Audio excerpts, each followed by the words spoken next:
ಶ್ಯಾಮತ ಇದು ಸ್ವರೂಪತಃ ಅನಾದಿ ಅನ್ನುವಂತಹ ಗ್ರಂಥಿಯನ್ನು ಬಿಡಿಸಬಹುದು.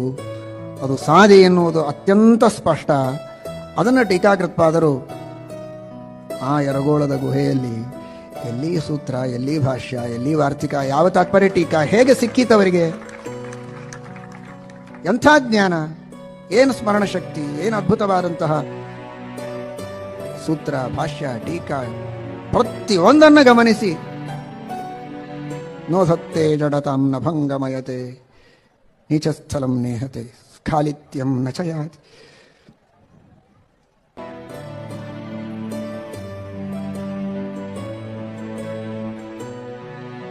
ನೈತಿ ಕೃಷತಾಂ ಕ್ಷೋಭಂ ಕ್ವಚಿನ್ನಾಂಚತಿ.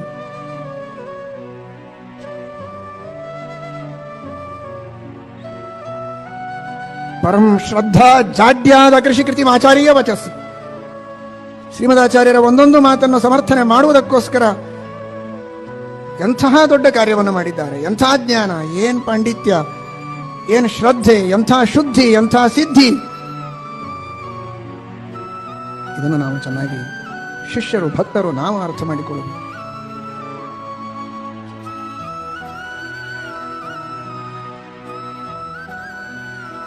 ಪರಮಾಣು ಶ್ಯಾಮತ ಇದು ಸಾದಿ ಅನಾದಿ.